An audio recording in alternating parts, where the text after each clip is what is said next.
Hi, everybody. So I'm going to be doing the reflections on the reading, the new assignment, and I truly felt rejuvenated after reading both of these texts. Gave me a lot of insight, but also confirmed a lot of my understanding of what's going on, right? So the first part, something that I knew, KNEW, is that race matters in all aspects of life. This was mentioned in both texts, Zamudio's and Lopez's text. Um, and I truly believe this, know this, and I've tried to do this as an equity coach. So when I was an equity coach, I would do an activity with the staff and I would ask them, how much does race impact your life? And just to kind of give you the demographics of that school, this was in Western Maryland in the Hagerstown area, if you're familiar with that. I was the only Black teacher at that school after my husband left. Um, so, just to kind of give you the demographics. And so, I would often hear numbers that were below 50%, sometimes even as low as 0%. And I would then say, this shows your awareness of race, not how much race impacts your life. Because, like Lopez and Zamudio says, it impacts your life every day, consistently 100%. So anything less than 100% was like to show you where their awareness was. And their arguments often were like that colorblindness approach, and like we need to stop, circling around race. Race is not the dominant factor. What about socioeconomic status, right? Those are the common arguments against this, right? So to kind of piggyback off of the color blindness aspect,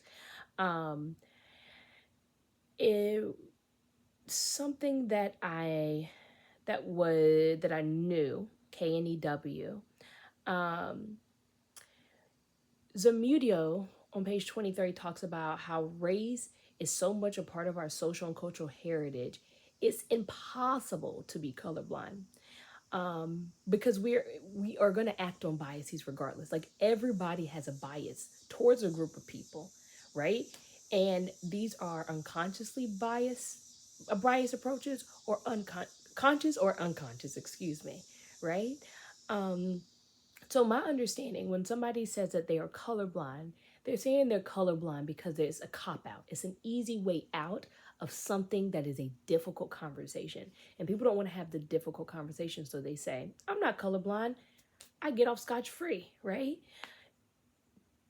But no, right? It's impossible, right?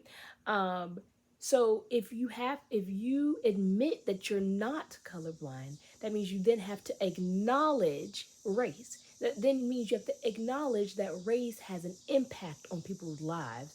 And then you then have to acknowledge that there is a privileged group and a disenfranchised group, right? So it's like a domino effect. And so as in the person that says they're colorblind, I don't want to acknowledge that, right? So I'm just going to say that it doesn't exist, right? Or I'm colorblind.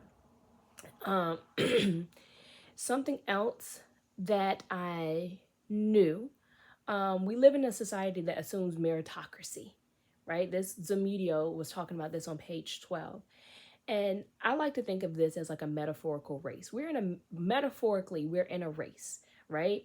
And none of us started at the same time. Specifically, Black Americans did not start at the same time. We started 400 years later with all these barriers that existed even after we were able to start running the race, right?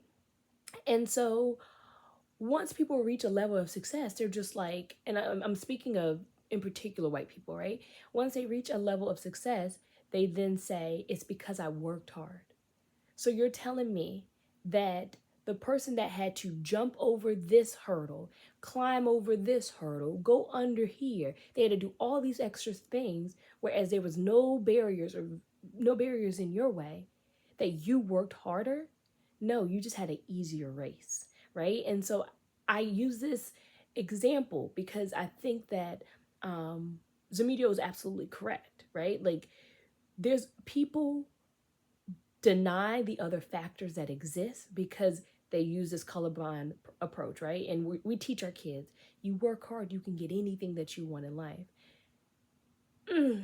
right? Like, I don't want to be the bearer of bad news, right? But there are factors that exist that make it more difficult for certain groups of people, specifically Black Americans, to get um, to these spaces, right?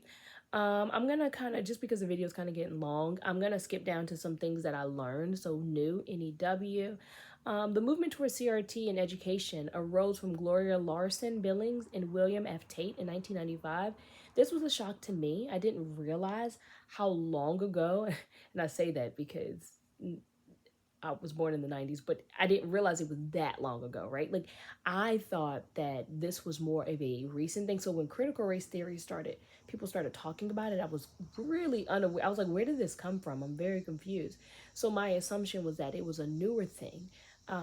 So this just kind of shows how things have been made political, and that it, yeah, it's just all been made political. But I also find it interesting that though CRT was a thing, why wasn't it being adopted in their practices in education when it wasn't a political time? Instead, we did No Child Left Behind, which was a band aid solution, right? Um, and something else that that was new to me was the definition of liberalism as the rights of man in response to monarchy. I'm a political guru. I love politics, right? So I always view liberalism as like progressives, people that are with advancement, changes, all those things. Did not realize that it was this view, right?